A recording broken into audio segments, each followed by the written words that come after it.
Hello friends, welcome to my channel Chaya Classes. Today we will discuss Indian Council Act 1892. It is very important for all competitive exam. Let's start. Indian Council Act 1892. It must be noted that the act marks the beginning of the system of election. You can see in this diagram Indian Council Act 1892. Beginning of parliamentary system and beginning of indirect election. Let's see what is the background of this act. First, foundation of the Congress. A.O. Hume played an important role in its formation. It was the first organized expression of India nationalism on an all-Indian scale and its demand for elective representation. Second, demands of the Indian National Congress. Demands was the reform of the legislative councils. It also wanted the right of discussion of budget and principle of election instead of nomination by the Indian Council Act of 1892. The Viceroy at the time, Lord Dufferin, set up a committee to look into the matter, but the Secretary of State did not agree to the plan of direct elections. He, however, agreed to representation by way of indirect election. Finally, the Indian Council Bill was passed in British Parliament on Feb 1892. Next point, objective of this act. Objective. The main objective of this act was to increase the number of councillors and to introduce indirect election with authorized to discussion of the budget with limitation. Next point, provisions of this act. Provisions of the Indian Council Act 1892, mainly divided into four parts. First, changes in the Supreme Legislative Council, and second, changes in the Provincial Legislative Council, and third, introduce indirect election in Provincial Legislative, and fourth, the right of discussion of the budget of both council. One by one, we will discuss each and every point in detail. First, change in the Supreme Legislative Council. Supreme Legislative, total additional members 16. Out of 16, 6 official members and 5 nominated non-official members and 5 elected members. Out of 5, 1 representative from Calcutta Chamber of Commerce and 4 non-official members from Madras, Bombay, Bengal, North West Province. Besides 16 additional members, there were 9 ex officio members. Thus total members is Supreme Legislative Council was 25. Out of 25, 16 additional members and 9 ex officio members. Next, changes in the Provincial Legislative Council.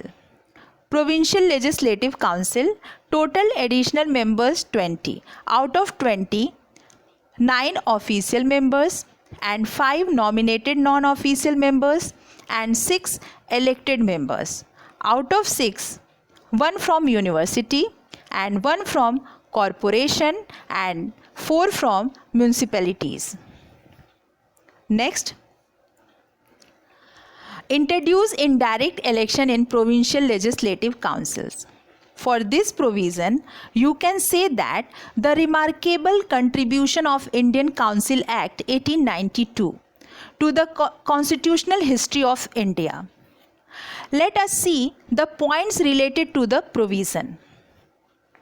The Act made a limited and indirect provision for the use of election in filling up some of the non-official seats, both in the central and provincial legislative council. The word election was, however, not used in the Act. Considered from this standpoint, the Act was a step forward as compared with the earlier Council Act of 1861, which introduced the system of nominations. Next, The right of discussion and interpretation of the budget. The Act also enlarged the function of the legislative councils in financial matter, center and provinces both. First, it could discuss annual financial budget. Second, it could address question of the government on matter of public policy under certain conditions like as conditions. No question could be asked without serving 6 days prior notice. Next, no discussion on central finance matter by provincial legislature. Next, the member could not ask supplementary question nor could they move any resolution. Now let's move on to next point. Significance of the Act. The Act of 1892 provided an opportunity for Indians to participate in the legislative function of the government. Next, the Indian could sit with Viceroy and his executive, though they could not override view freely and criticize the administrative policies of the government which were against the interest of the people in general. Next, now the member of councils could discuss and criticize the annual financial budget. Defects of the Act of 1892. Mr. C. Sazwan commented a very paltry and miserable addition because the non-officio members had practically no voice in face of official majority. Therefore, it was difficult for the non-official members to criticize the government. Next, the member could not ask supplementary questions nor could them more any resolution.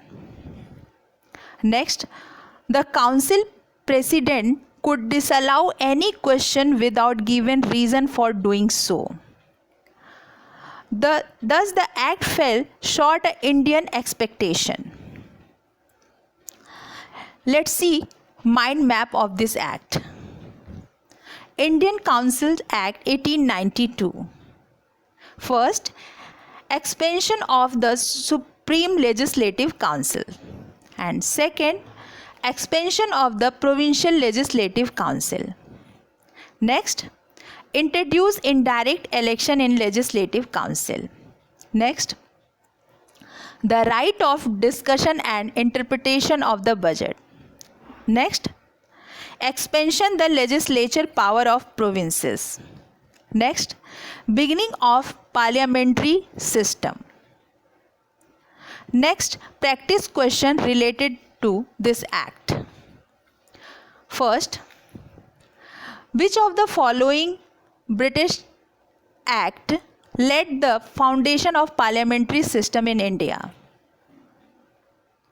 Second, consider the following.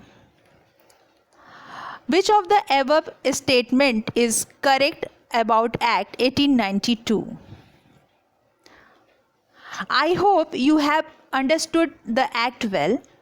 Also, if you have any query and suggestion, please write in the comment box. Please like and subscribe to my channel for new videos. Thank you for watching.